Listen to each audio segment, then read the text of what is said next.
It's an exciting time for us, a great opportunity. We're going to take advantage of it. This is just another initiative that we're moving forward on to be successful and to continue to grow this valley.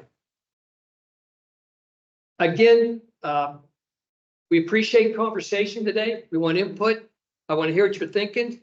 This is just the second of our two stakeholders, or we have another one, and we'll have another one and sharing results here in the near future. But I appreciate everybody coming out today. I appreciate Jennifer and the Wien Foundation for allowing us to meet up in this beautiful facility. And with that, I would like to welcome Allison from the Greater Ohio Policy Center to start our discussion. Thank you. Thank you, Jim. Wonderful. Thank you, Jim.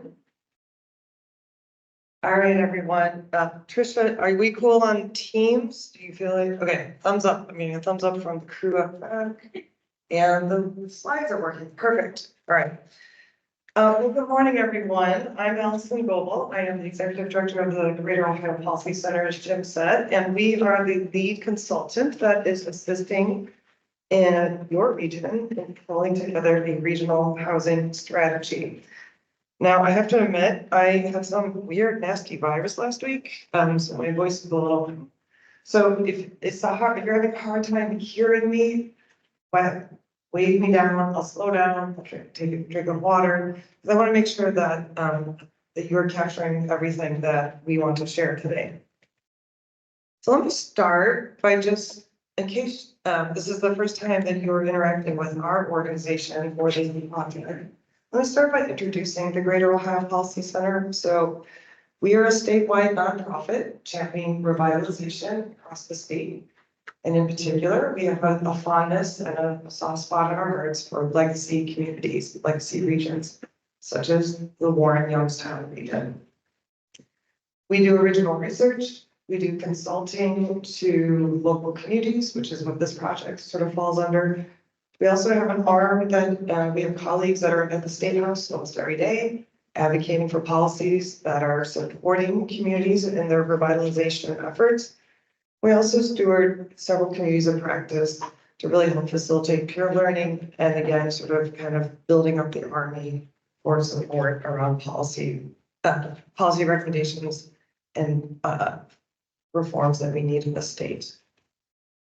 Okay, so as Jim said, we have been engaged by Eastgate to develop a regional housing strategy for Mahoning and Humboldt counties. And we know that the Mahoning Valley is larger than that, but we are just focused on those two counties for the purposes of this study. We have also brought on a sub-consultant, the Reinvestment Fund, and you will be hearing from Colin a little bit later. Many of you have been interacting with Colin and Mike and their colleagues at the Reinvestment Fund throughout the fall and winter, which has been great. But Colin's going to kind of give you an overview of some of the work that they've been doing here in a little bit. As Jim said, the regional housing strategy will be making data-driven recommendations that address the variety of housing opportunities and needs in those two counties. So we're going to start today by sharing key findings from the housing needs assessment that my office has done and the market value analysis that the Reinvestment Fund has done.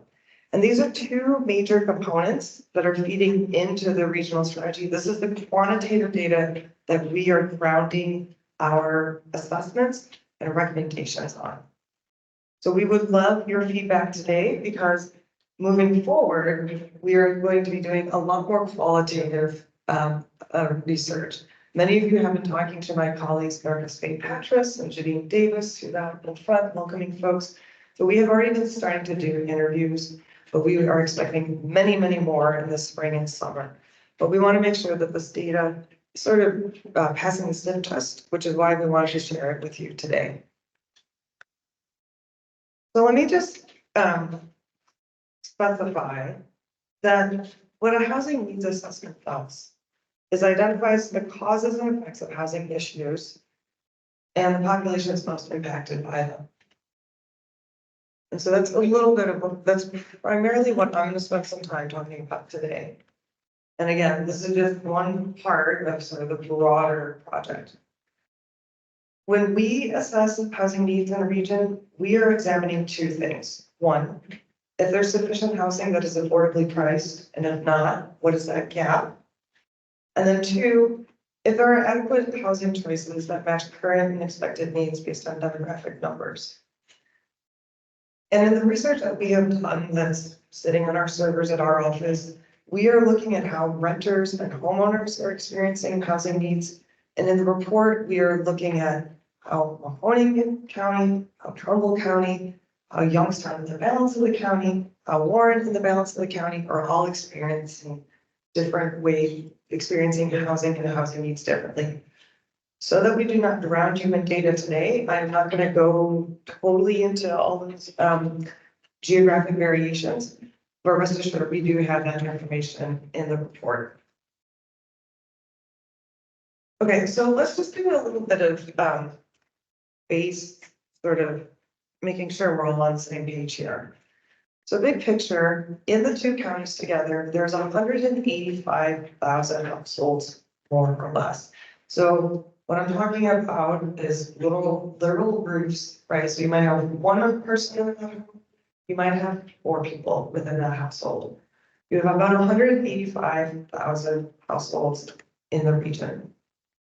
In both counties, the overall homeownership rate is about 70%, which is a little higher than many other counties across the state, but it's on the higher end of average. Within your major cities of Youngstown and Warren, homeownership is more like 50 to 56%, and that has been sort of varying to a small degree over the last 10 years. Again, those numbers are actually fairly typical of the legacy cities in Ohio. Okay, so I just want to make sure that we're understanding what the scale is before I start talking about different needs that we've identified in our assessment. So let's start with housing cost burden. When we say a household is a housing cost burden, what we mean is they are spending more than 30% of their income on housing costs like rent, mortgage, or utilities. Oh, and I should say, you guys are gonna make this slide deck available, right? I mean, feel free if you want to take your pictures, but truly, like, we'll make sure that you'll have all of this available in the next week or so, and then of course you can file. All right, so when we're talking about housing cost burden, we're looking at the threshold of, is this household spending more than 30% of their income on housing costs? Because what we know is that if you're spending more than 30% of your income on housing costs, you are likely putting money towards housing and having to not spend it on other critical needs, whether that is medical care, food, car payments, right? You become increasingly financially insecure the more that your income has to go towards housing. So in the Mahoning Valley, in Mahoning and Trumbull counties, 20% of homeowners are housing cost burden. 42% of renters are housing cost burden. And housing cost burden is disproportionately experienced across both geographies, both counties, right, and the cities. It's housing cost burden is felt by households that are 1 or 2 person members, elderly households, and households that have less than 4 people. And this group, that small family household, is probably a lot of single parents and maybe dual parent households with minor children. I also say, while it's up to 4 people, we know that actually many of your households in the region do not have 4 people. They're even smaller. They tend to be 3 person.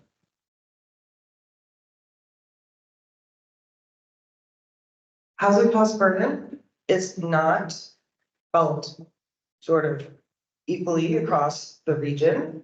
So while 1 in 6 residents in Mahoning and Trumbull County live in poverty, 1 in 3 households that are living in poverty identify as Black alone or Hispanic Latino. So what this is telling us is that people of color are disproportionately experiencing housing cost burden and have wages that do not support rents and mortgages where they sit today.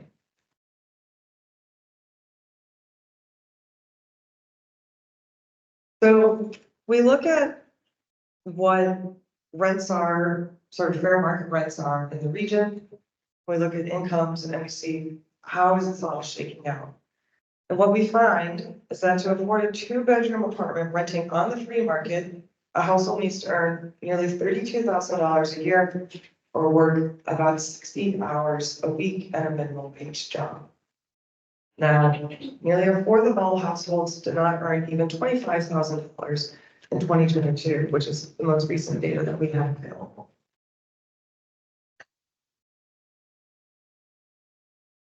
There are over 12,500 units of housing that receive a HUD subsidy in the Mahoning Valley. So this is Section 8 housing, the 208, 211, the senior housing. This is also housing choice vouchers.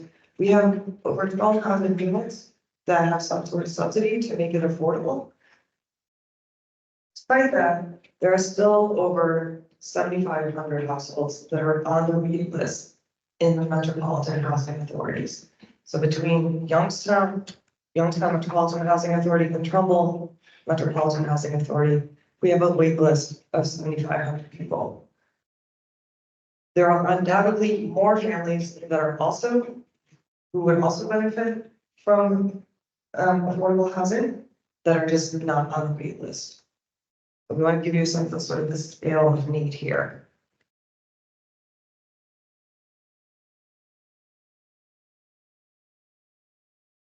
So HUD estimates that Mahoning and Trumbull counties need about at least 4,000 units that are affordable to households earning $30% or less earning median income. And that's about $32,000 a year for a family of three. So what this is saying is that there's a deficit of about 4,000 units that would be affordable to families that are making $32,000 a year or less. However, there is a surplus of units that are affordable to households earning 31 to 50% area median income. And the reality is that many households earning 30% or less annually aren't already occupying these units, right? They have to live somewhere, so they're living here, they're spending more than they can afford. There is an opportunity here to make these existing units more affordable. And this is something that we will be discussing in the strategy itself. Now, there is a really big asterisk here, which is the quality of these units is unknown, but we can probably guess what they look like, which is that there's probably a lot of terrible properties, a number of not so great but habitable properties, and probably a handful of high quality units that are at a really good price. So we need to balance quality and affordability, right? And making sure that people are in households that are safe and habitable. So this has been a very fast overview of the housing cost burden in the region. The too long to read sort of summary here is that there's a lot of housing cost burden. I will say though that this is fairly typical of most of Ohio's legacy regions. So this is something that while you all are we are going to assist you in rectifying. This is something that a lot of regions around the state are wrapping their arms around, right? Which gives us opportunities to learn from each other, but then also elevate up to the state and federal level. So let's talk about supply, right? Because when we're talking about a housing needs assessment, we're talking about both sort of housing cost burden and then what is the supply that exists today and for the future. So about a fifth of the current population in Mahoning and Trumbull counties are 62 years of age or older. And by 2050, 10% of the population will be 75 years or older. A large number of residents who have a disability are also elderly. And I raise this to say that the housing needs that we are projecting that you will need here, right, suggest that we are going to need fairly complex sort of housing solutions, right, as people continue to age and have ambulatory or physical disabilities or other disabilities which may require modifications in their homes.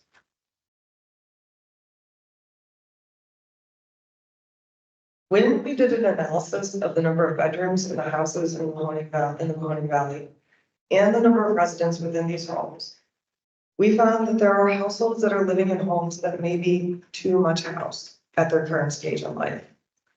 So this includes seniors, but also that non-elderly, non-family household, right? Those are those households that are one person, or maybe two people who are probably unmarried couples or roommates. And then also small households, households with two to four members. You can see here, you don't have a whole lot of houses or housing units, I should say, that have 2 bedrooms or less. And there are certainly cases where someone may want to have multiple extra bedrooms, right? But we also know that some people want to downsize and that there is not a whole opportunity in the current market to do so. What we also saw in this data is that people are not moving as much as we would sort of expect. And again, we think some of this is that your region's residents are fairly locked into the homes they have because the stock is not really there, as I think you all know, this is the case across the state, right? The stock of what people want is not currently present in the market.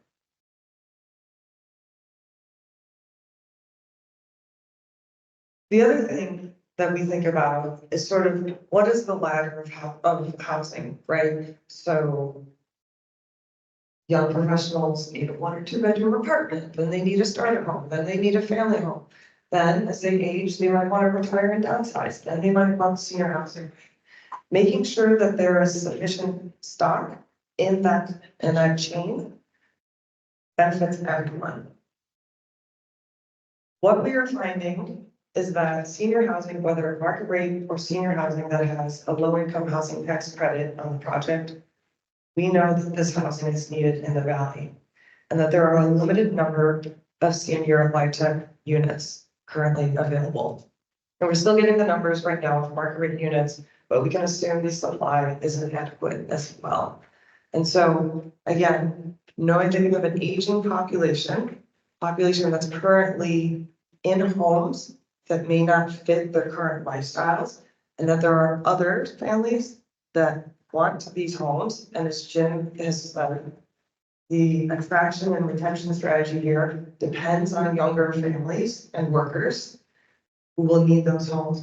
We need to make sure that you're getting some movement in the system. The other thing is when we think about housing needs in the future, and we're thinking about working families, we want to be cognizant about the price points.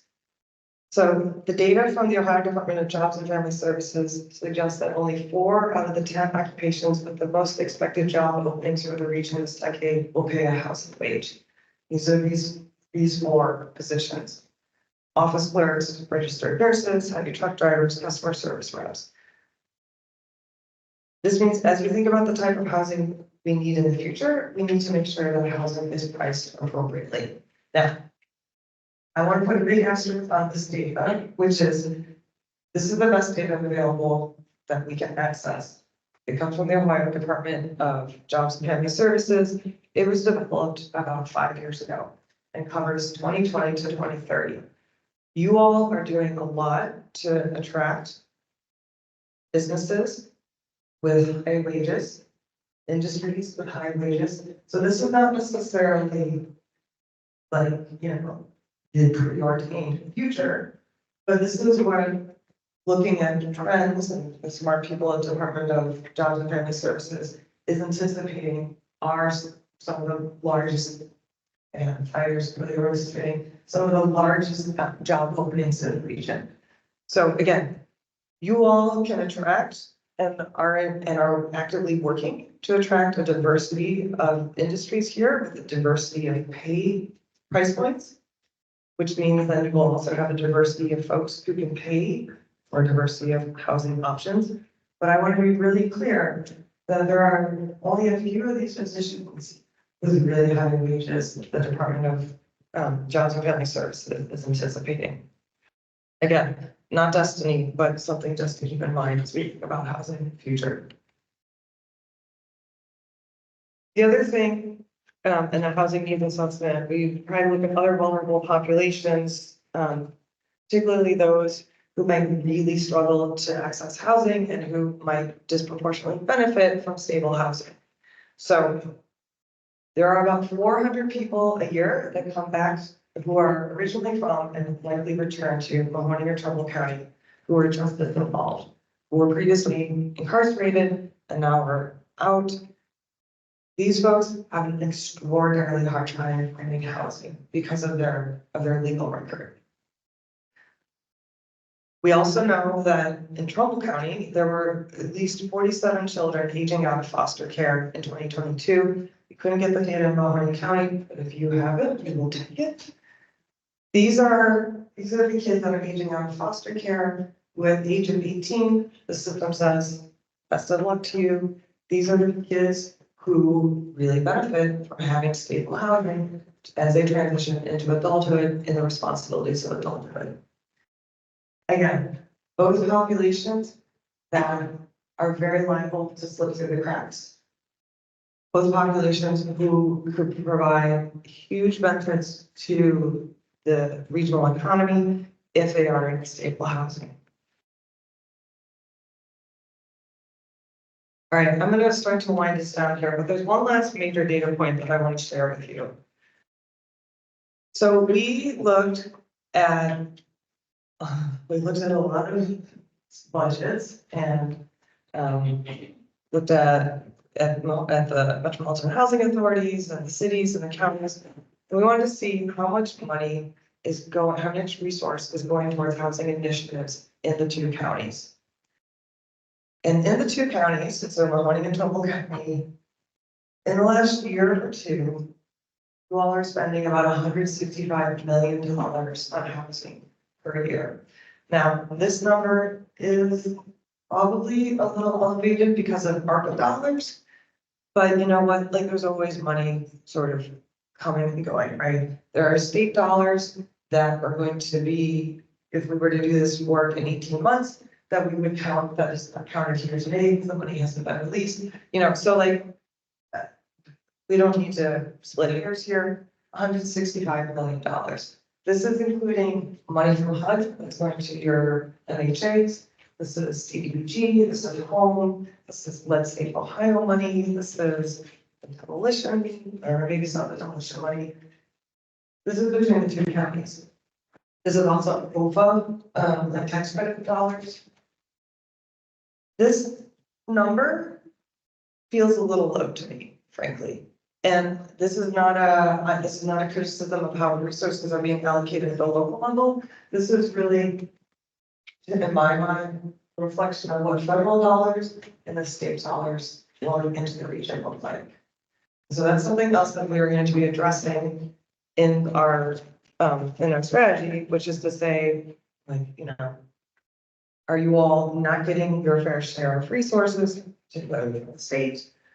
I don't know if I can help you with the federal level, but the state money, right? Like, are there opportunities, are there ways for you to better capture more dollars? So I'm going to stop here, and we have an option where you can raise your hand, old school analog style, ask your question. If you prefer to submit questions or comments anonymously, use this QR code. It's going to pull up into Mentimeter. You folks on Teams, I think you can comment in chat or on the Mentimeter, or Justin's not in Mentimeter. Uses Mentimeter. So use the QR code. But I want to pause now. I know I've got a lot of data. And again, you're trying just to like stick to the highlights. Want to get any responses or clarifications here, and then I'll talk a little bit more about what to expect through the rest of this project, and then I'm going to turn this over to Colin to share the results from the market value analysis. Go ahead, Tiffany. I just have a question about the source of the data for the surplus of 7,000 units that are affordable to 31 to 50% AMI. Yeah, great question. So for those who may not have heard, where's the data for the units, particularly that 17,000 units that are from 31 to 50% AMI? We are using CHAS data, which is HUD data, community. I forget what it stands for. Anyway, it is the best available. It's not great. It's the best available. Does that feel high to you? Yes, like offensively high, honestly. Okay, that's right. This is like, I was like, it's between the two counties, Sure. but Divided by 10, and I'm still, where is it? So, yeah, I think that's very, very high. okay, that is very helpful feedback for us. Sir, in the back. So just to piggyback on that, what exactly are the metrics that you're determining that a house could be made for rent? So how are you getting to that 17,000 number to say that these number of houses aren't affordable now, but could be made affordable? Like how are you getting to that? And then you may not get into it right now, maybe to, but how are we saying that we're going to do it in that range? Great, okay, so the first part of the question was, how are we, sorry, your first part of the question was, how are we measuring that? Yeah, how are you determining if you have 70,000, how the event going to be? And how are we affordable, right, okay.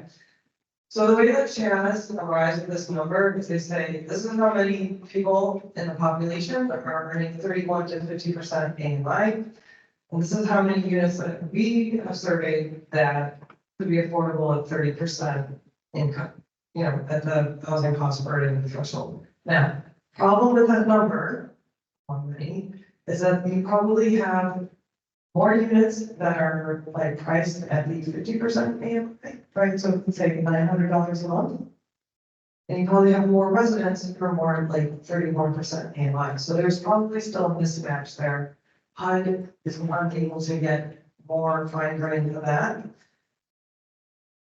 Putting that aside, we still think that it is going to, in some cases, depending on the quality of the units, it will be more cost effective to subsidize, to provide other tools to get extremely low income and very low income families into these units than to completely build our way out and provide brand new units. Everyone deserves quality housing for sure. The economics here though are such that we know how many people are waiting for housing. At this point, we need all units of quality available in the marketplace. So to get people up into that, but in a way that is affordable, we will talk about this in the strategy. But some of that is like continued expansion of housing choice vouchers, for example, which is something you can have, or equivalents thereof, for example. So that's a little bit of a teaser, probably not sufficiently responding to your question, but yeah, we think there's opportunities here, but it's helpful to hear that you all think that 17,000 units is crazy numbers. Oh, sorry, yes.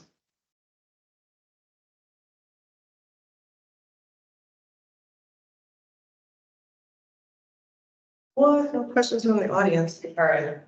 More questions out here? Comments? Yeah, go ahead.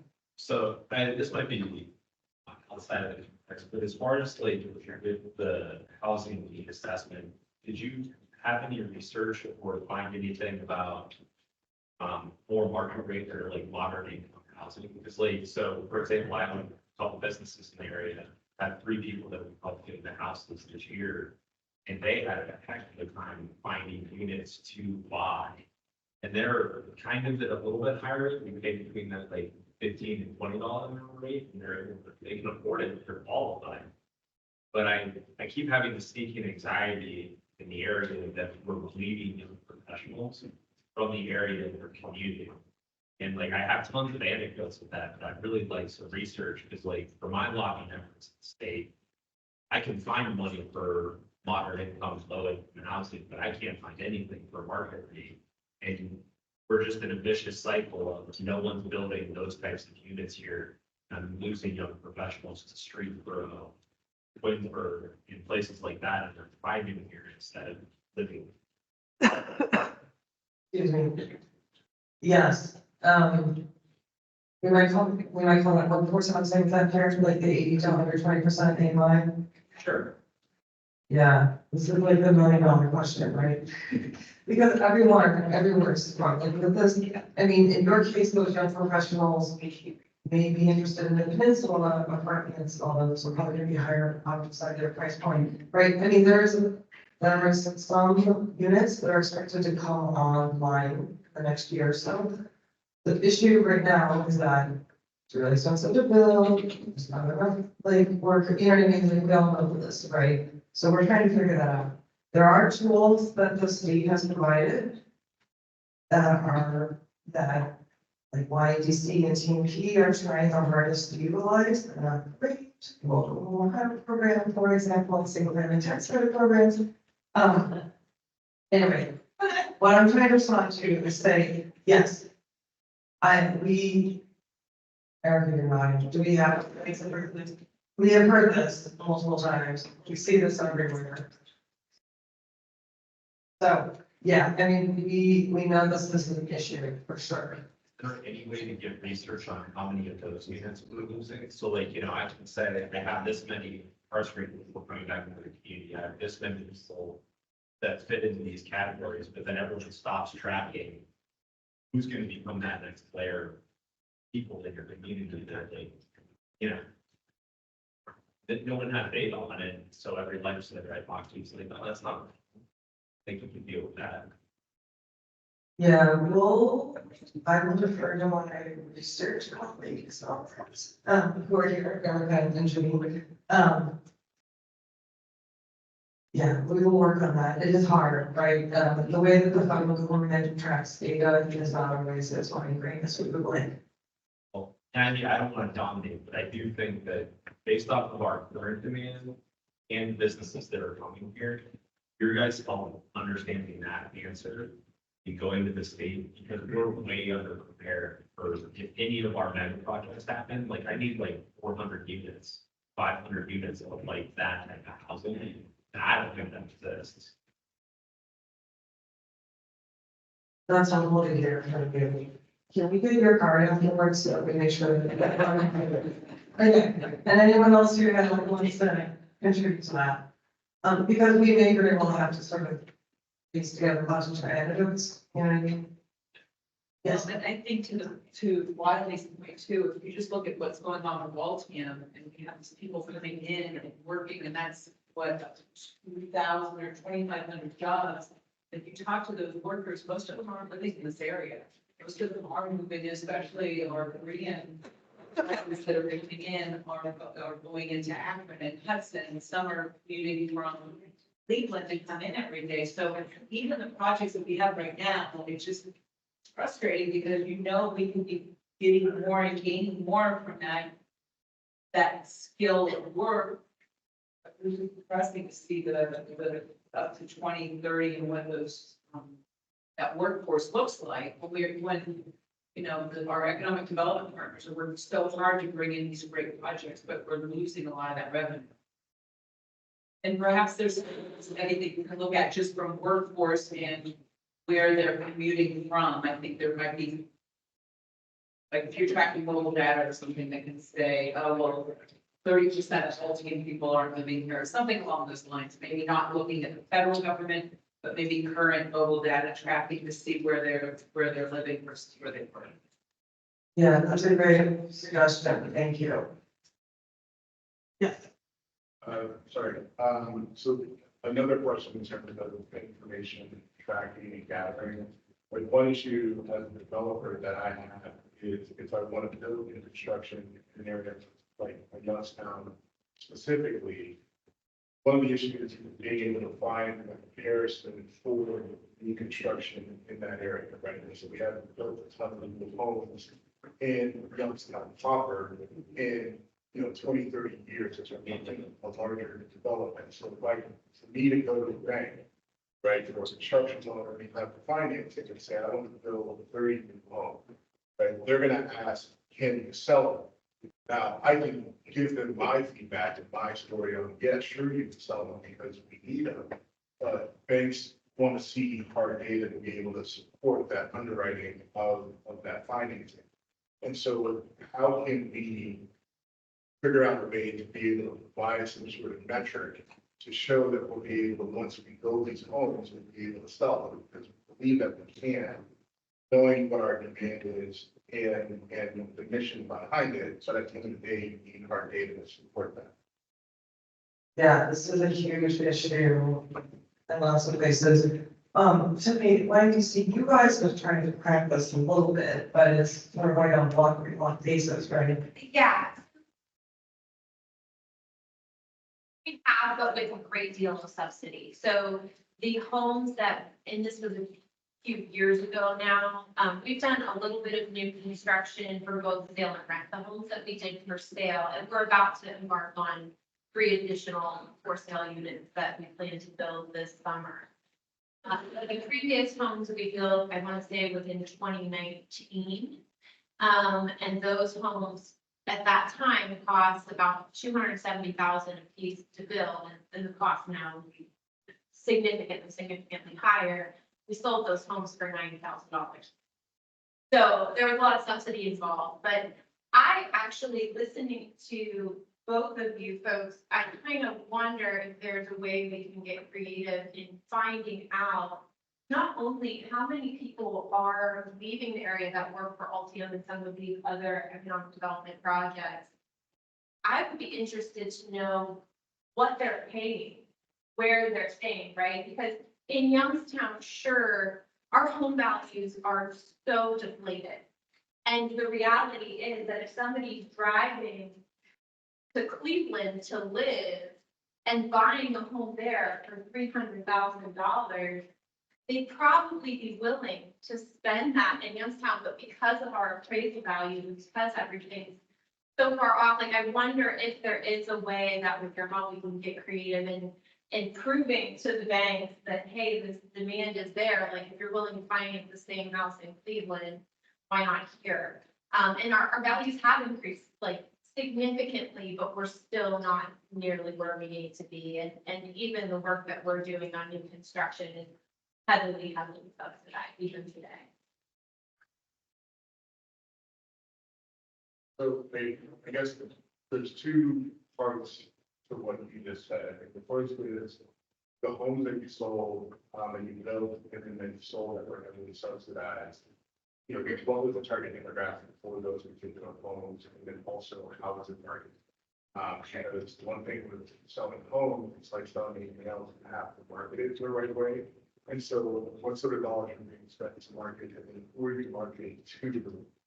You know, because that's going to drive your ability to sell those homes, right? Like those homes are having subsidized, and then in that subsidy, there are certain age restrictions, like the all the home in Ohio, where you have to hit a certain AMI, you have to be a certain time limit in the home, and XYZ. That's going to shrink the demographic that you can sell that home to. So that may be a hard comparison. If I want to build, want to call workforce housing that's targeting a higher AMI, it may not be an apples to apples comparison, right? And so we have to figure out who you're marketing to. And on the flip side, you got people leaving, right, that we know that are working right here, and you have to survey them and say, and that's a hard question to ask. Hey, how much are you living, or how much are you paying to live away from where you work, and then how much value would it add to you to be able to live closer to where you work, right? Is that something that you want? And if so, what's the value to you for that? I think that's probably to me is the most direct way to go and take that information. Those are great points. Thank you. We have in other communities asked employers to start like their surveys with their employees to try to capture that information. We could do that here if we have employers that are prepared and willing to assist us in distributing this to their employees. So I'm seeing value heights. Please let us know, like, can you grab me or one of my colleagues if you are in a position to distribute that to your employees, because this is the information that helps on the soft side and also truly with banks and others. Yeah. Okay, on to you. Just, since you were, sorry, since you guys work with the state, I brought this up. But if you wanted that information, it's all already reported to the state through your pay stubs. And the only thing the state would have to compare is where the employee zip code is to where the zip code is, and put that into GIS, which you guys know how to do. But most employers don't know the answer whether we can legally share that information or not. But the state already has it and can anonymize it, and you can easily make a ratio that says like, this is a true community. Or like the level of, which if there were organizations like yours doing that, that's a map of the state pretty easy. Great, thank you. Yes. And I would add, I would also ask, if you're going to ask the question, ask about the quality of life issue. Because I feel like the housing is certainly an issue, affordability, et cetera. But if we don't understand what services or what else can drive them to downtown or into a house or Howland or Portland or any of those other areas, I think that's just as valuable.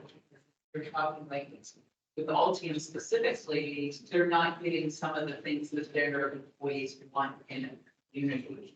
And it helps all of us to know what those are so that we can work towards working, whether it's a restaurant, shop, whatever it ends up being that they're looking for. Great, yes, we will, if we can get enough employers who are prepared, who are willing to ask their employees to voluntarily participate in the survey. So, yeah. That's a great question that we can also capture. I'm gonna give to you in a second. I'm gonna address the question that has come in through Mentimeter. How many housing units are available for individuals with disabilities? Not many.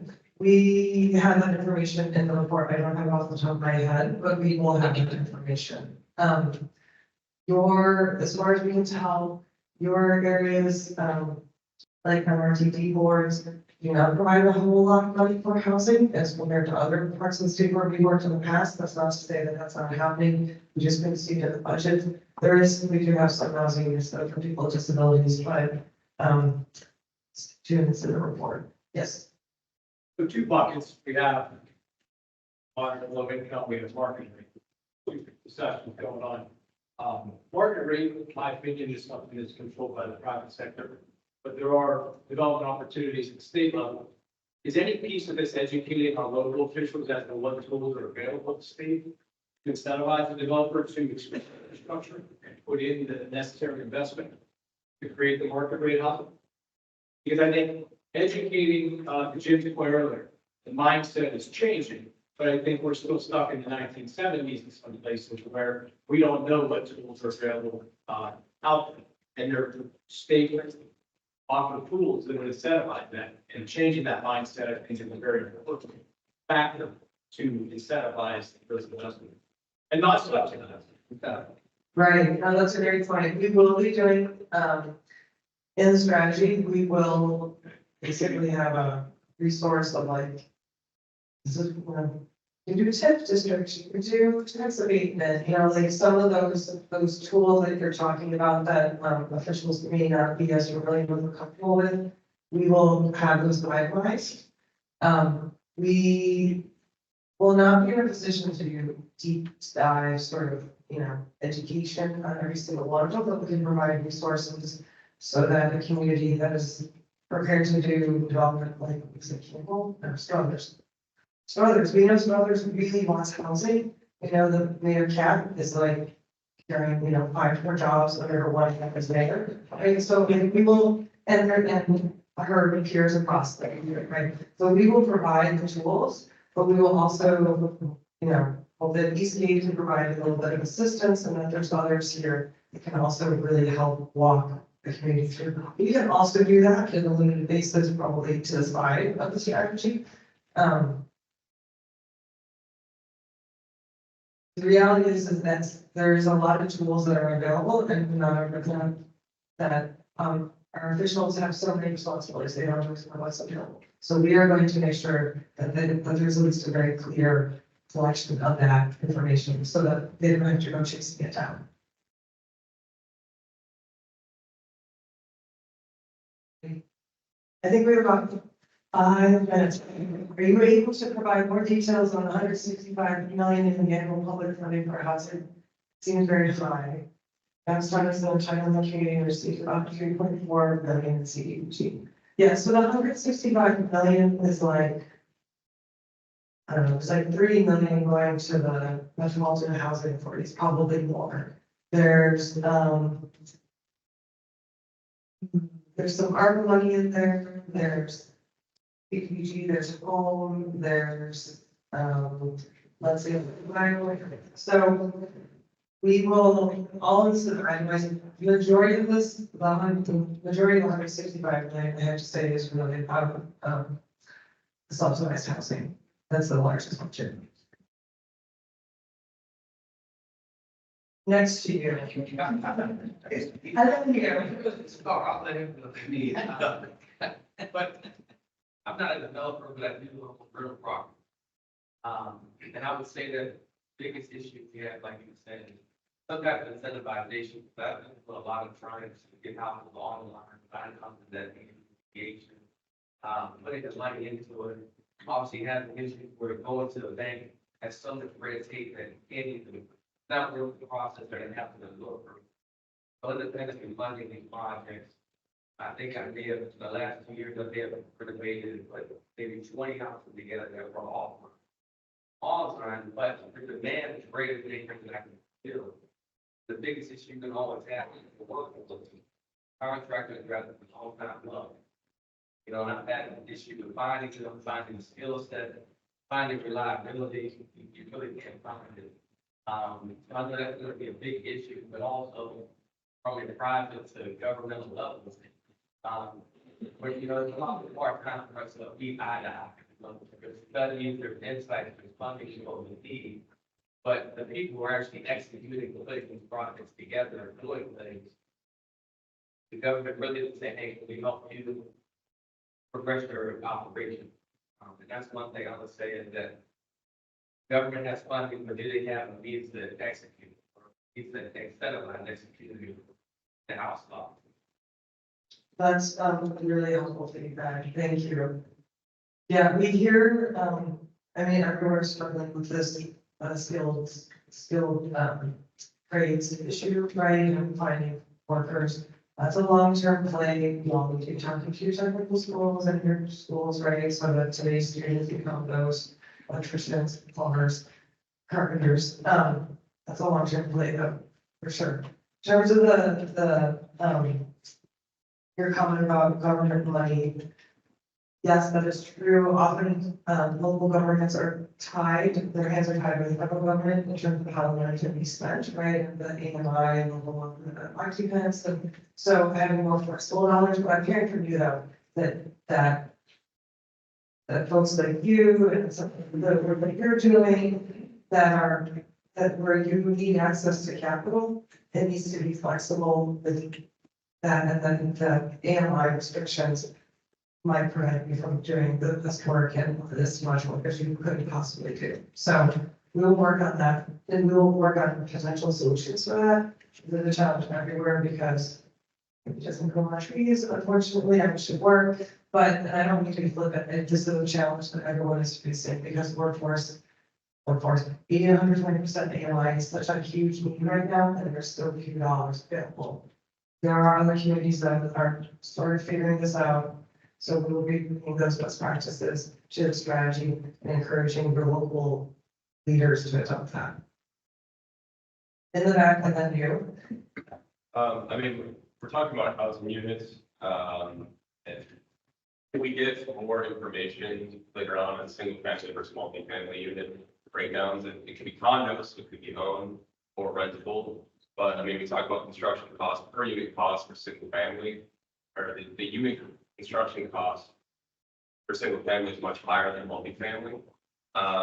So, I mean, we're talking about target demographics of young, trying to retain young people, these new mega sites. If people are coming in, they may not be ready to buy, but they may be ready to move into a multi-unit building. It's also better land usage and higher tax revenue for the municipality it's a part of. So, and quality of life, well, I think I touched on that. Is there more data on that with the breakdown here versus other areas? Is there a need for it? As a young person, not from here that moved here, I found it difficult to kind of fit that. I feel that there's a need for that. People who don't know the area coming in and aren't ready to maybe buy a fixer upper, for lack of a better term, right away. They just want to feel the area out for 6 months to a year. So for information, potentially incentives coming along the road, for developers to get involved in that. It's long-winded, but No, I hear you. I think you all might have a breakdown between single family and duplex or fourplex or multiplex, yeah, right? owners rented, but we could put that in. Okay, so Paul's team will have that information, thank you, Paul. But yeah, I hear you, I mean.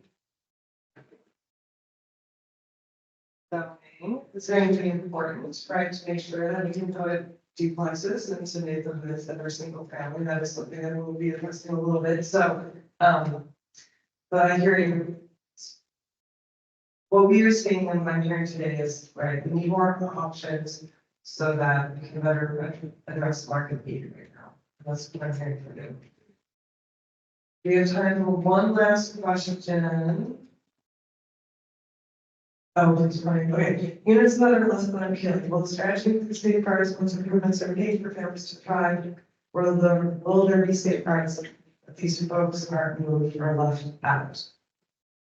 We will provide information on how to put in those safeguards or ratings. That'll be up to locals to enforce. However, but we will show you, in the strategy, yes, we will talk about how to minimize this risk for sure. Okay, you all, we are here till noon, although we're gonna take a little bit of a break right now. What's gonna happen? Oh, wait, sorry, no, don't get excited, sorry, hold on. Okay. So, as I said, we are going to be spending the rest of the spring and summer collecting qualitative information. Right now, we have a survey open that is going to be open through next week, the 24th. Please take this. This survey is one way that we can start to get some just kind of early, just deeper information. So we invite you to participate in the survey. As I said, we're going to be doing a lot of roundtables and individual interviews. We are then going to have a stakeholder meeting in Q4. So, Jim, you had asked where we at. So, we've done this, we've done that, we're highlighting this. This is where the interviews and conversations are happening. You're going to start working on writing the implementation plan.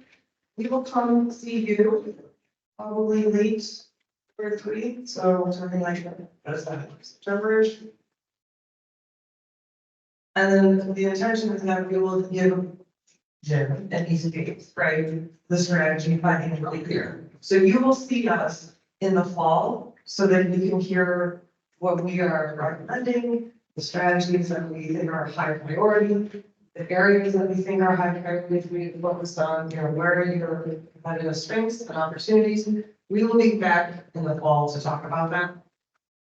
And then again, our goal is to get this into your hands, at least into Eastgate's hands by the end of the year, and Eastgate then I think is going to distribute through its network of local governments.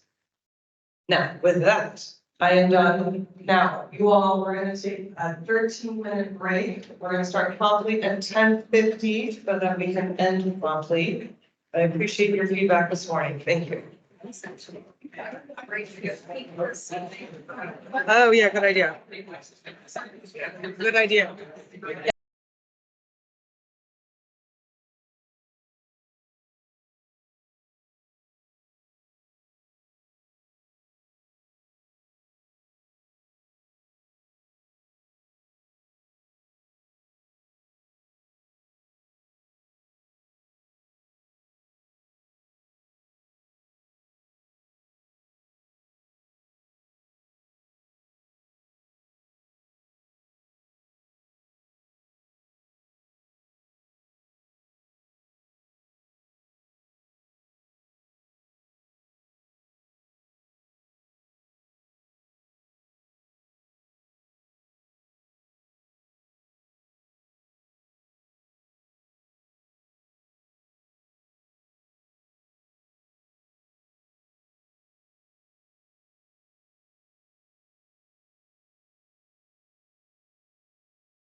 We're in the fun with more.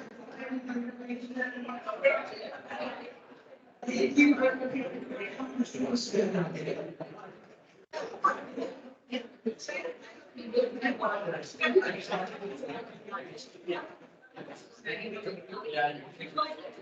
All right, we're going to start now.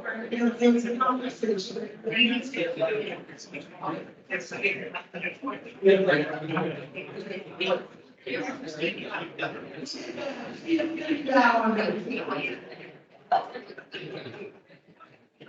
All right, let's make it start in here in 30 seconds on time.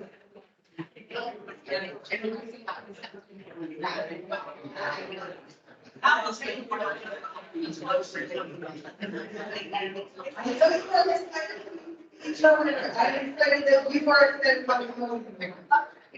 are excited that you are excited. However, we do have some more information that we want to share.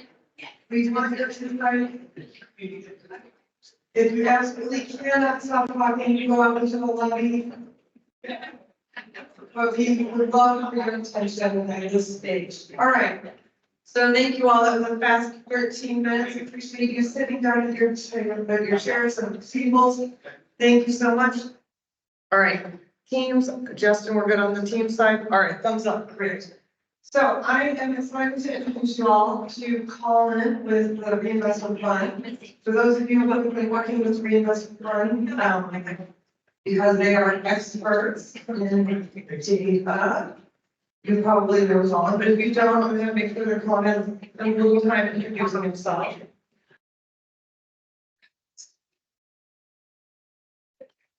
All right. Sorry, Mom. I'm a 7-year-old at home. Let me talk. I just need my patience as well. All right, come on. Lay your wisdom on us.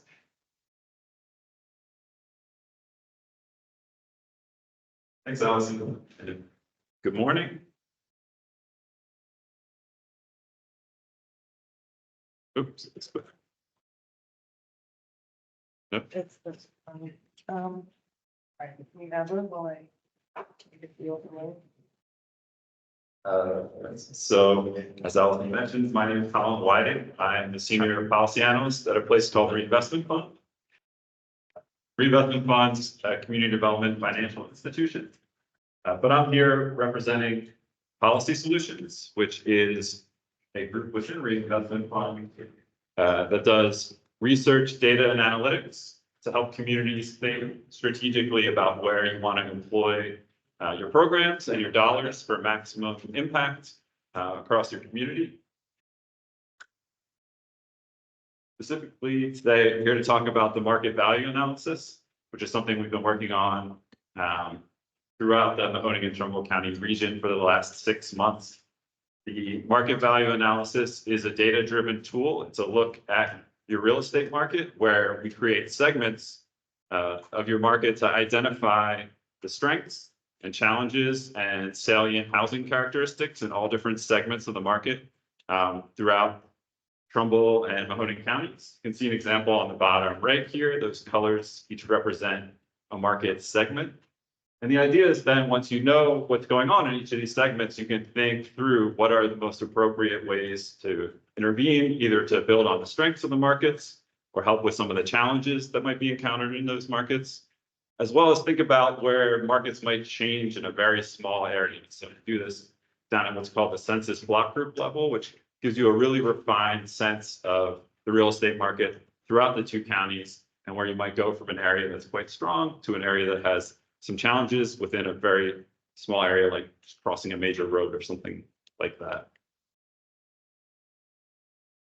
So I'm going to show you the MBA that we put together in just a little bit, but before I do that, I wanted to give you a sense of how different communities use the MBA, because the next phase of this project is that we're going to take all this data that we've collected and put together in the analytic, and we're going to start thinking through what are the right responses throughout your community? What are the activities that are going to do the most impact to build on the strengths or remediate some of the challenges throughout your different markets?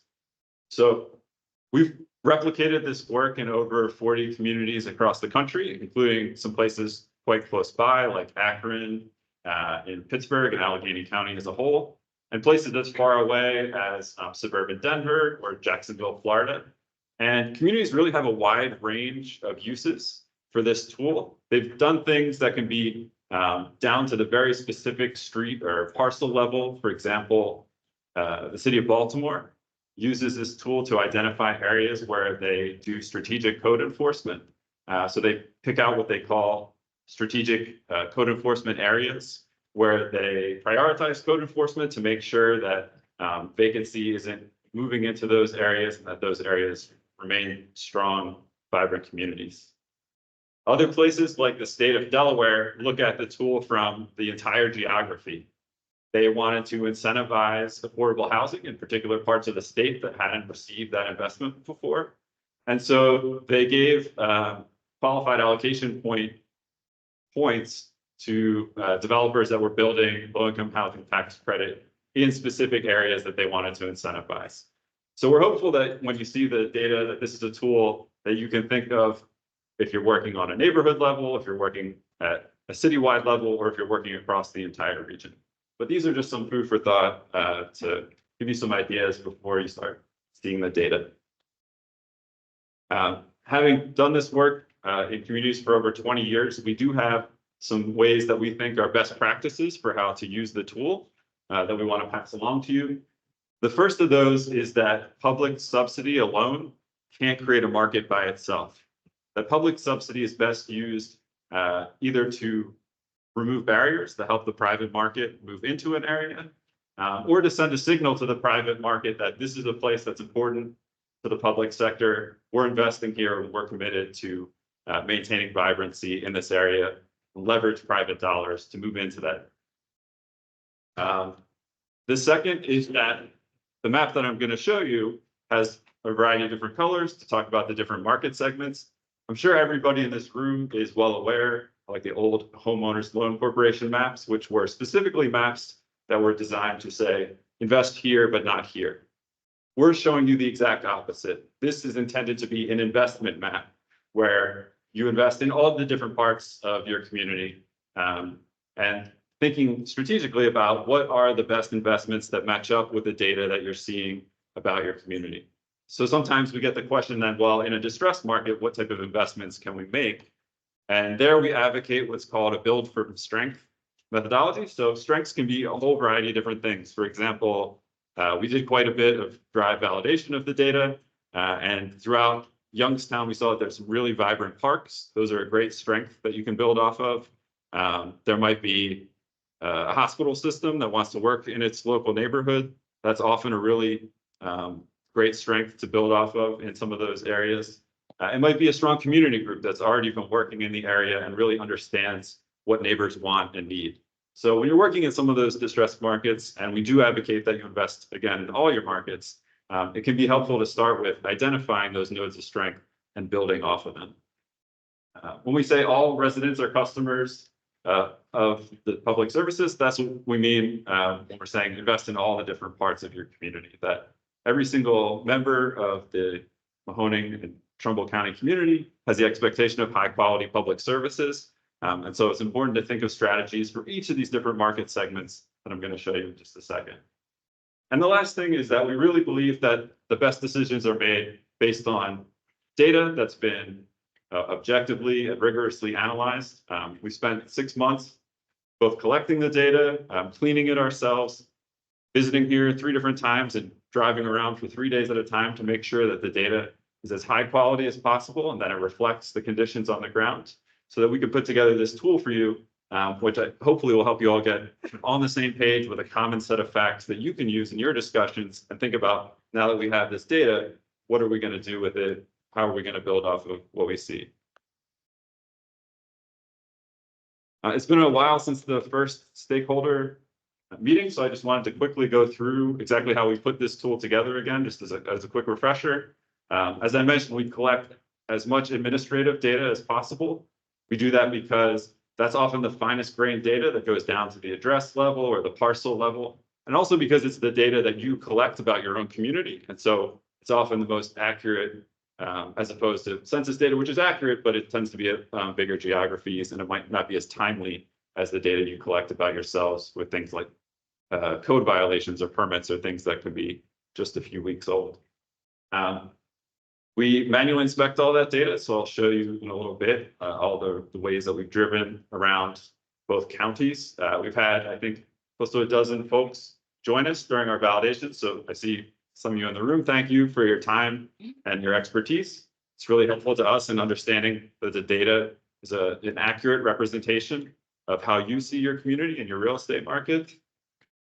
And then the statistical part that goes on here is we take all the data and put it what's called a statistical cluster analysis. And what that's doing is it identifies areas that are as alike as possible and separates those for places that are quite statistically distinct. And so in a second, you'll see exactly what those clusters look like. A couple of important points. We do this work at the census block group level, which is just about as small of a geography as you can do with census geographies. We do it at that level so that you have a very spatially tailored, refined tool that tells you at that narrow level exactly what's going on in the real estate market, but that's also large enough that it's statistically stable. You don't have to worry about, is this just a fluctuation in the data? So we're just about at the end of the process. You see the box number 6 is highlighted because we're at the point where we field validated, we've shown the MVA to a group of experts and gotten their feedback. And now we're summarizing the market characteristics and telling you a little bit about them today. As I mentioned, so we've come 3 times and spent a few days each time driving around to make sure that the data is accurate. We put a little GPS thing on top of the car. I think of this as like our family circus map. If you ever remember that old cartoon with the kids running around and the little dashes for where they were running. This is where we've been running around in your community to make sure that the data is as accurate as possible. Each of these lines, and usually the squiggles are neighborhoods that where we drive in and we try and take a close look to make sure everything is as accurate as possible. Okay, with all that said, we'll move on to the MBA itself. So just as a refresher, these are the components that go into the market value analysis. You can think of this almost like an ingredient list of all the different things that are going to go into that statistical cluster analysis.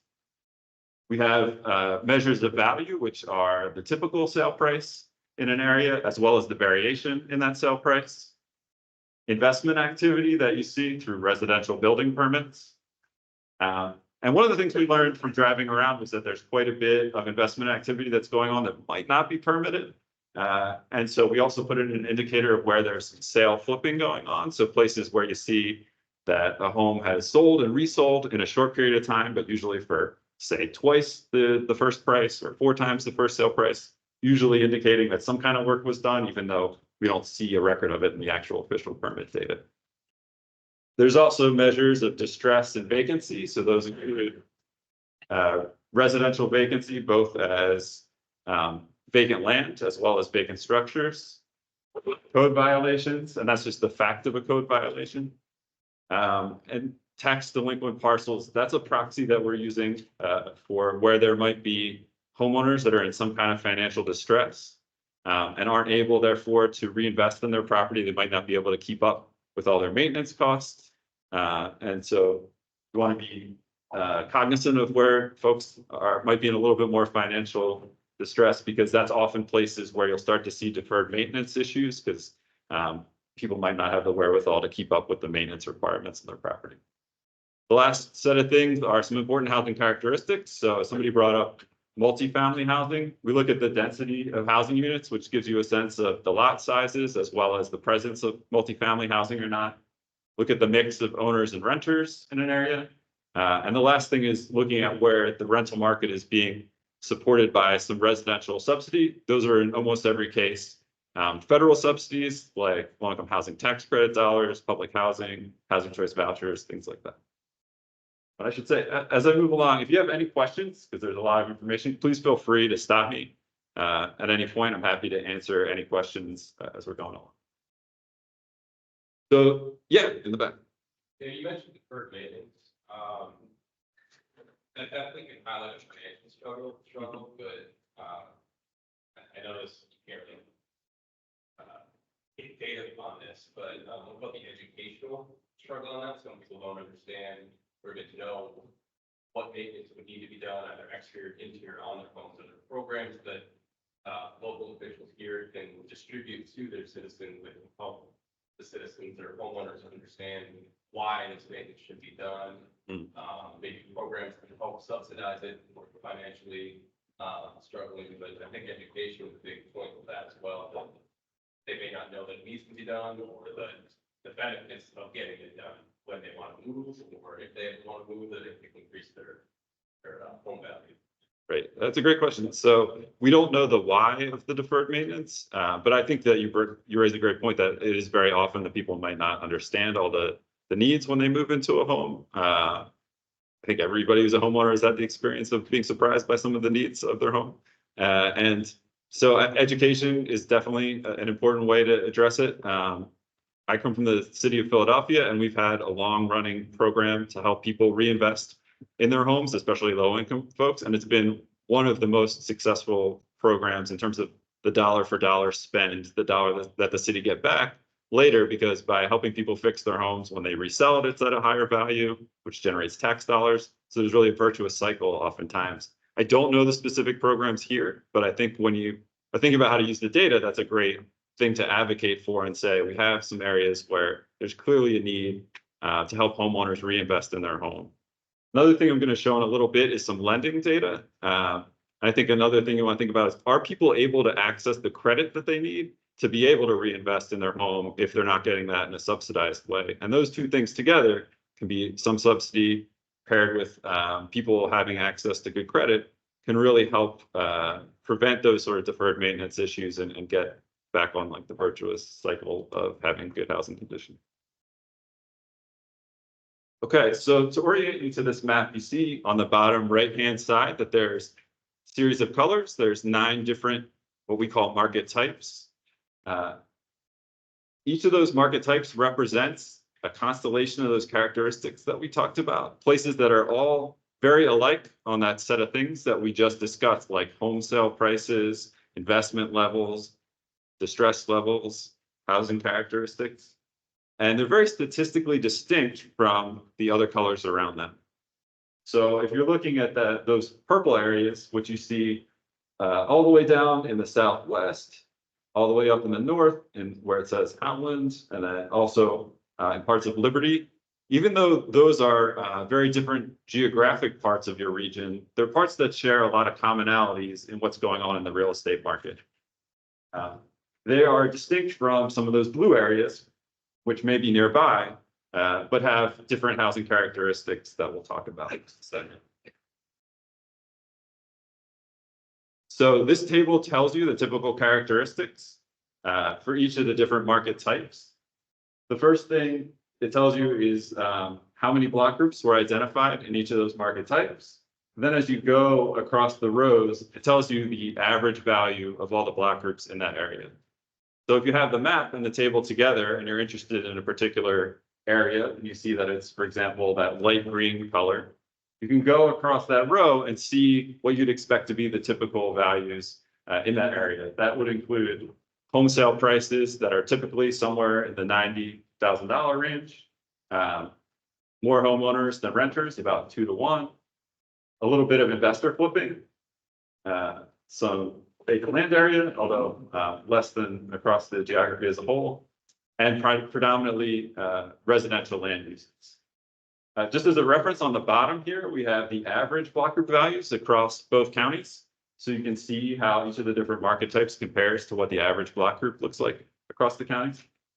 And this can be a little bit overwhelming in terms of the amount of information on the table. So when you get the slides, we also have this version that's highlighted what some of the salient details about each of these market types is and what the statistical cluster analysis is seeing that is separating out the different market types from each other. And in a second, I'll walk through each one individually so you can see exactly what makes the purple areas different from the blue areas, different from the green areas, et cetera. But when you're using the tool, we'll have both an online mapping platform where you can go right down to an address level or to any of these areas, and you can see the specific data for that area. But if you want to see, well, what is a typical blue area like, you can go to this table and this will give you the reference for all the different things that went into the market value analysis. Here's a zoom in on Youngstown. I think interestingly, we see almost every market type that was identified either in the city itself or right adjoining the city. So you can see how with that spatial definition, you really see that markets can change very quickly. If you go just across a major road or just across the park, you go from one type like these blues into the yellows and the oranges, some places that are completely different. So markets can change in a very small area, and that's why we try and give you this very refined geographic look at what's going on in your real estate market.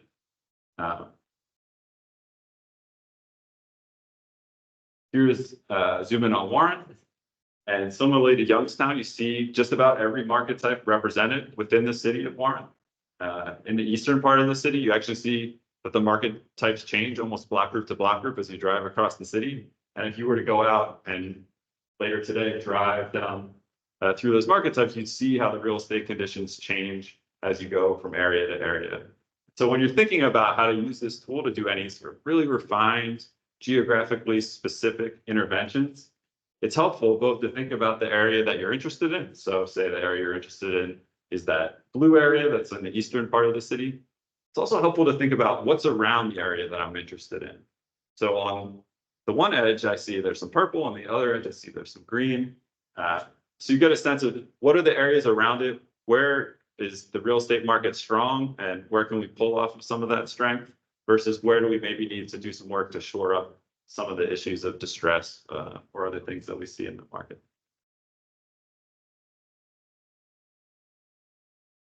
This is the area in between the two cities. So you'll see Niles and Liberty and some of the areas in between.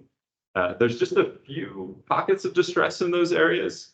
But interestingly, in these sort of in-between places, in between the two cities, you see quite a lot of those green markets, the dark green and the light green.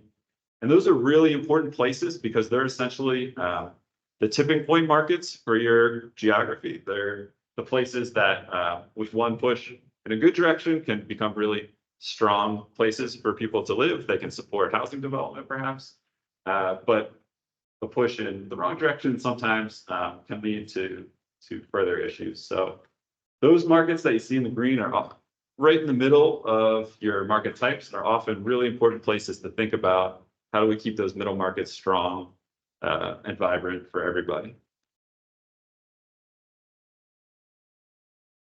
Okay, so now we're going to go through the market types one by one so you can understand what's distinguishing the purples from the blues and so forth. So the first one we're looking at are these purple markets. You can see the map down here where these are located, both in Trumbull and Mahoning counties. You can see the characteristics. Along the top there, you see that these are the places that had the highest sale prices. They're places where you see more than average investment activities. So your permitting levels there are almost twice what they are throughout Mahoning and Trumbull counties as a whole. You see very little distress in these areas. There's almost no vacant buildings, very little residential vacant lands, and low amounts of tax delinquency or code violations. On the far right there, you can get a sense of what the lot sizes are in the area. So there's about 1.5 homes per acre. So you're talking about like really large lot sizes in this area, some of the biggest in the two-county area. The next are these blue market types, which we're calling B and C. These are places that also have strong sale prices, although they're not quite as high as those purple markets. The blue areas, the dark blue areas that we have as B are interesting because that's where you're seeing the highest concentrations of investment activity in both Trumbull and Mahoning counties. You're seeing about 3 times as much reinvestment in the homes in these areas as you are across the counties as a whole. You're also seeing quite a bit of flipping in that area, almost twice as much flipping as you do across the area as a whole. So these dark blue areas are the places where your community's really been reinvesting either as individual homeowners or as developers. The C markets have more residential land than the B markets, so you're less likely to see commercial or industrial activities in those areas. They're also where you start to see the lot sizes going down a little bit. So in those dark blue areas, the lot sizes are kind of similar to what you see in the purple areas. People have large lot sizes and lots of land, whereas in the light blue areas, you're starting to see more like half-acre lots, 30-acre lots.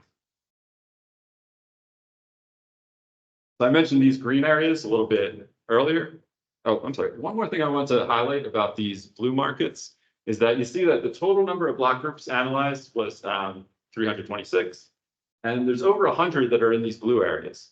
So that's about a third of all the area in Mahoning and Trumbull counties. So these markets, which are really quite strong, are the typical market across your geography. These are places that people are living in most commonly. So to give you a reference point of where most people live, almost a third of people live in one of these blue markets.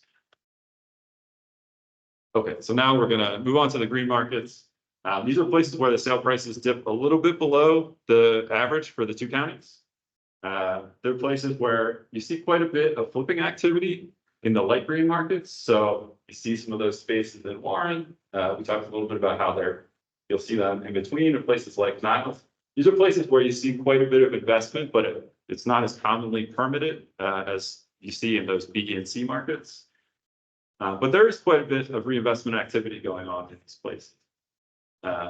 You still see low levels of distress in those light green markets, but when you go to these dark green markets, that's where you start to see an uptick in the amount of vacant land in the area. So these are places that might have some capacity for reinvestment, either in terms of development, or going lot by lot.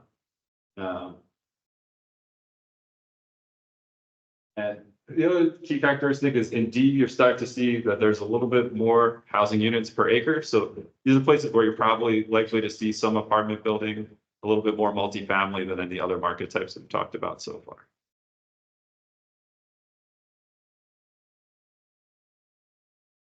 Right, the next set of places we're going to look at are the orange markets. And again, you can see where those are located on the map below. You see quite a bit of the orange in Youngstown, especially in the eastern part of the city. That's where you see a lot of that light orange color, which are places where you've got quite a bit of vacant residential land. You probably noticed in the orange markets, the code violations have started ticking up and they're above that county-wide average or two county-wide average. So these are the type of places that might have those deferred maintenance issues that we were talking about a little bit earlier, where you might not see them as much in the green and blue areas. The dark orange areas have the highest number of housing units per acre. So when you're looking at where are the multifamily buildings located, those dark orange spots in the map are going to be the places where you see those most common. One more group, which are the yellow markets. These are also most commonly located either in Warren or in Youngstown. These are the places that have the lowest sale prices in the region.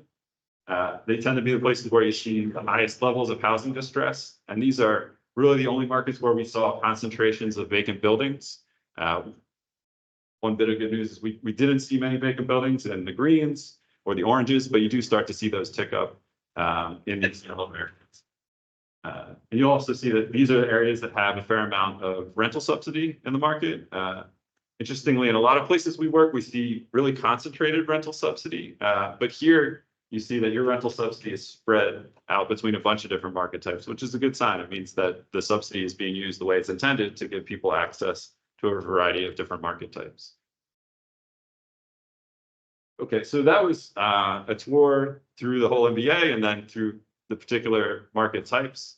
I just wanted to pause for a second and see, did anyone have any questions either about the whole process of creating the MBA or any of the particular market areas that were identified? Yeah.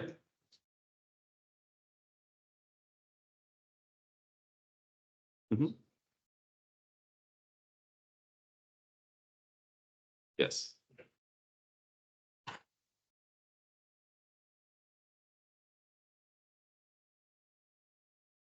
Yeah, that's a great question. So our intention is to make this as available as possible. I think earlier on one of the slides. Yeah, here we go. So there's an online tool that you can go to look at the data at that block group level. And that's going to be that link on the top right of the slide here. So when these slides are distributed, you'll be able to access the block group level data right away. And that will include a search bar that you can use if you want to look at a particular address and get right down to a particular address level, as well as something where you can go and click. It'll be completely interactive, so you can see for each of the different types what's going on in this block group. So that in that way, it'll be available. Then all the data we've collected and cleaned and mapped, all those things will flow back to Eastgate. And so they'll get to decide in a GIS format. So they'll get to decide what to do with all that data and how they'll make it public.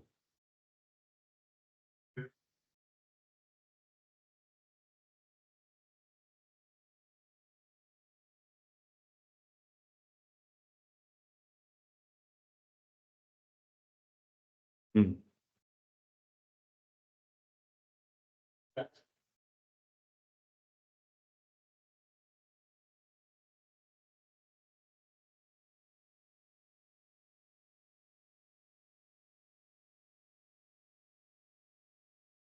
So we don't include any demographic data in the model itself, but because it's all done at census geographies, we can take any census information that you're interested in and aggregate that by market type. So if there's any particular demographics that you'd like to see, there are absolutely things that we can aggregate and put in the report to give you more detail about who lives in these different markets by race and ethnicity, age, whatever the particular characteristic, income, the different things might be interesting.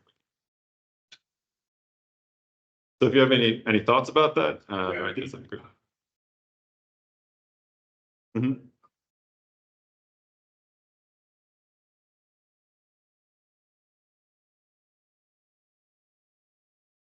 Mhm. Release information and input with that as it impacts the one that urban rule. And obviously age, we have a population, so knowing. You kind of consider their number, it also kind of helps with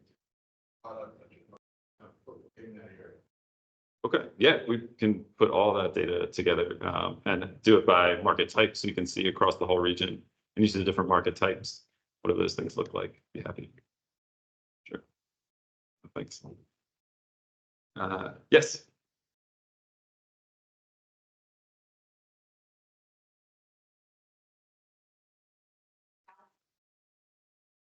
Sorry, trying to stand as still as possible. The entire county rural areas, are you focusing on the higher levels of education you've heard of? Urban and Lewis, or did you look at a county-wide analysis? So we actually started with a little bit smaller geography, which was at what the census defines as the urban area for the two counties. And that's based on like the population density and housing unit density. And at the first meeting, we got the feedback that they wanted that area expanded to at least include the entire township for any of those areas. So each of the geography that we're studying is based on the townships that have some urbanized area according to the census. We do have a lot of the data countywide. So if there are other places that you're interested in learning some of the data, it is stuff that we can provide. We've aggregated it all the block groups across the county. So that is something that we can provide if people are interested. Any other questions about the market value analysis, either how it works or any of the different components that we've seen? Okay. So I think in our remaining time, we're going to show a few examples of how you can take this data and then relate it to other data sets related to housing that you might be interested. Oh, sorry, there's a question back here. Okay.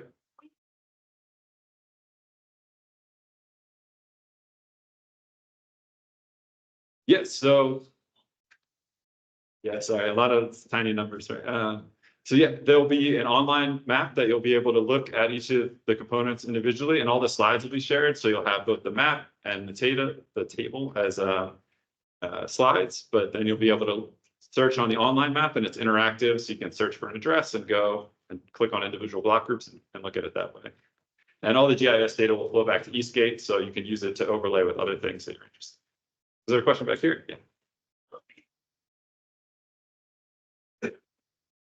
We break it down by block group, which is one level smaller than the census tract. And the reason for that is we found that census tracts can vary quite a bit in their residential real estate market. And so you end up kind of averaging over quite different places at the census tract level. That's why we do it down to that block group level. But you can aggregate any of that data then up to the tract level if there's like a particular thing you want to know, like what home sale prices look like at the tract or things like that. Do you have a particular like thing you're interested in looking at the census tract level?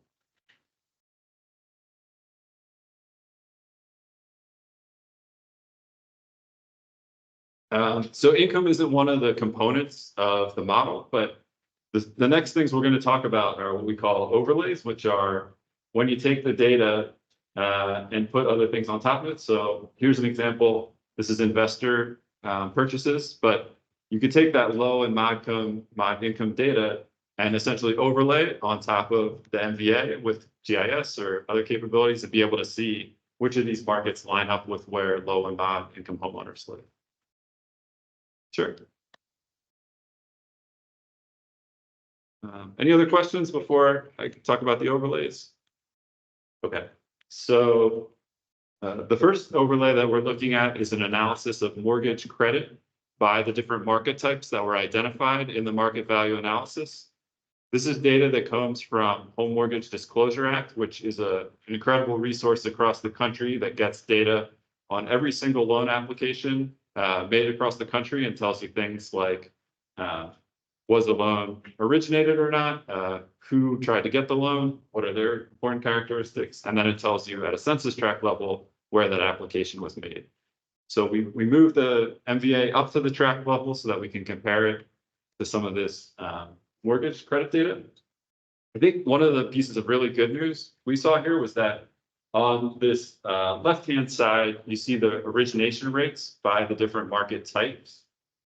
In a lot of places we work, this can be highly stratified. So you'll see, 85% plus in your purple and blue. And then by the time you get into the green and orange, the origination rates can plummet down to 50% or less. In Trumbull and Mahoning counties, you're really seeing that for these first 4 market types, people who are looking for credit are able to access it, which is really important because credit is really the lifeblood of housing markets. It's what lets people invest in their homes or reinvest in their homes if they choose. We did see a slight tick down in these yellow markets where the origination rates go down to a little bit below 60%. So those might be areas where people are having a little bit of trouble accessing mortgage credit. And we'll see in a second that those are also areas where people are competing with all cash investors when they're trying to purchase homes. So it might be important to think about how to support people who are trying to be homeowners in those yellow areas. On the far right-hand side, you can see the share of transactions that are made with mortgage credit. So that's the estimated mortgage sales. And what we've done there is compare the number of loans to the number of home sales in the area.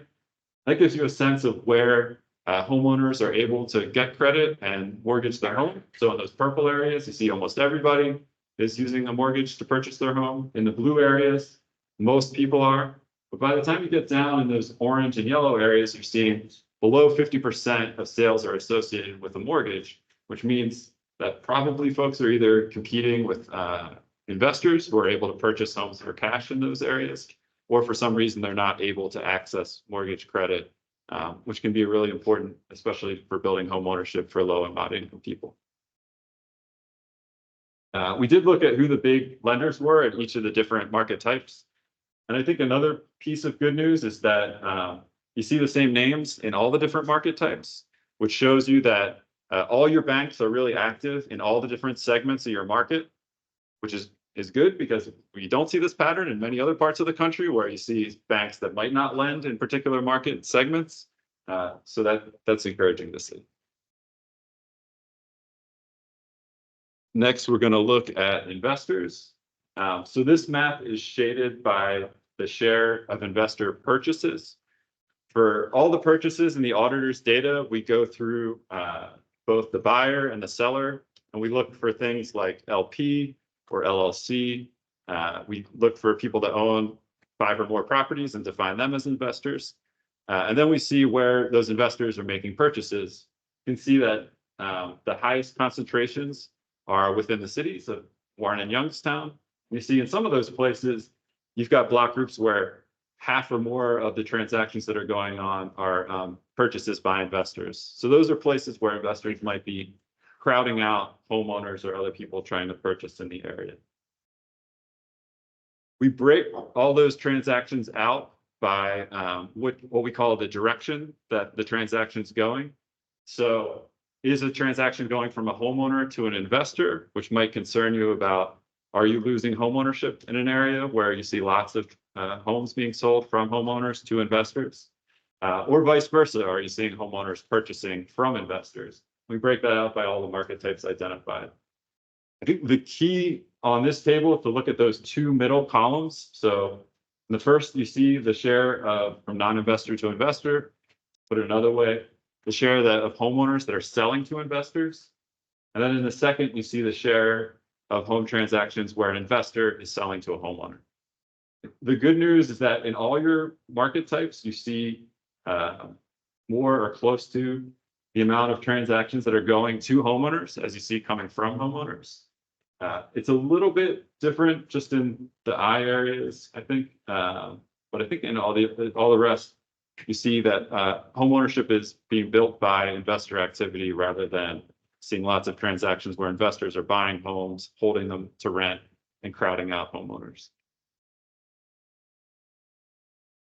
Just one more example of these overlays. So as I mentioned, all this data is in a GIS format, and it'll go to Eastgate so that you'll be able to use it to relate it to any other GIS data that you have about any particular issue you might be interested in. So this is a map of job density. So that heat map that you see on the bottom there is the density of jobs per square mile. This is data that comes from the Census Longitudinal Employer Household Dynamics database.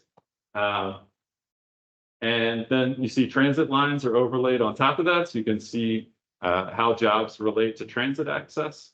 And then under that, you see the market types to see where people live relative to where jobs are. This is data on all primary jobs.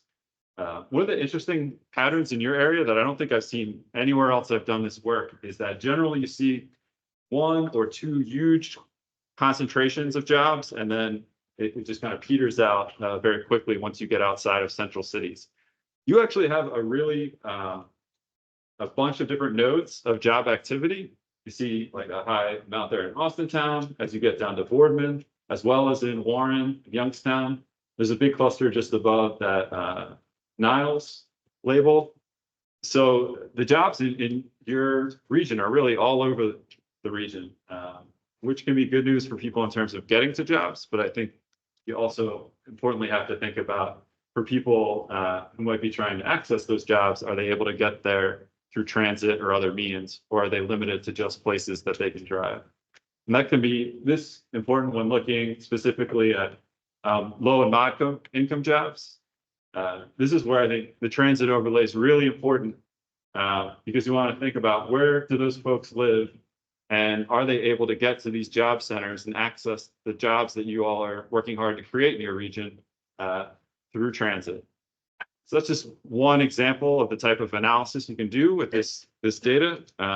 We have a little bit of a breakout here at the end of where people who live in each of these different market types are going for work, which is kind of the flip side of what I think the gentleman was asking about earlier.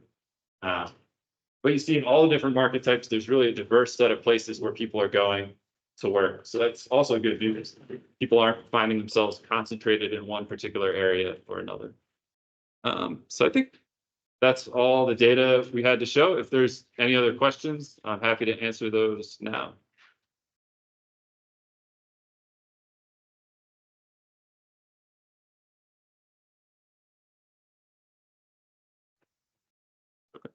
Okay. Well, like I said, we'll make all this data available both through the slides and the interactive map, and all the GIS data will flow back to Eastgate. So you'll be able to see all those things. Our contact information is at the end of the slides. So as you're looking at that interactive map, if you have any particular questions, either about particular areas or how the study itself was put together, please feel free to contact me at this email address. I'm happy to answer any questions. And thanks again to everybody that drove around with us. We really appreciate your time.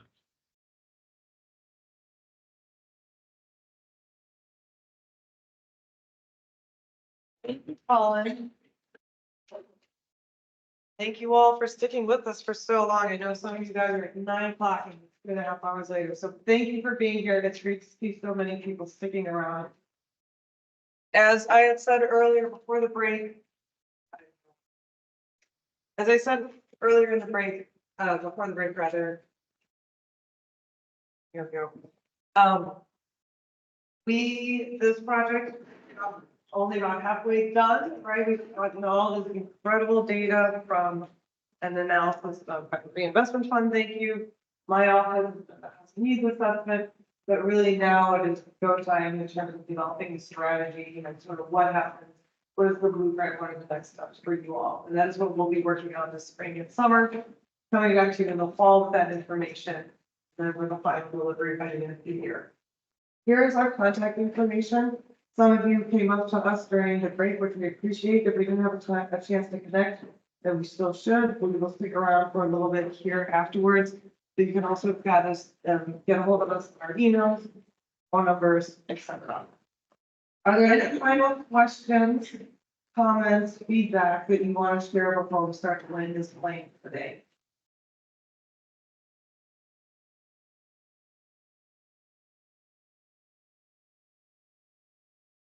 Okay, you all, thank you so much again. Jennifer, thank you so much again for hosting us. This is a beautiful space. We're lucky to have you in the community and giving so freely of this space and your resources, so thank you. You all, thank you again for your time today, and like I said, we'll stick around for a little bit in case you want to have a one-on-one, but you will hear from us soon. We don't have the exact date planned yet for that third stakeholder meeting in the fall, but we have collected your emails. If we haven't, make sure we get them. We've collected your emails, we've got information distributed, somehow you got here today, so you're somewhere. Right, we'll make sure that information goes out as we get closer to that. So until then, thank you so much for being. Thank you.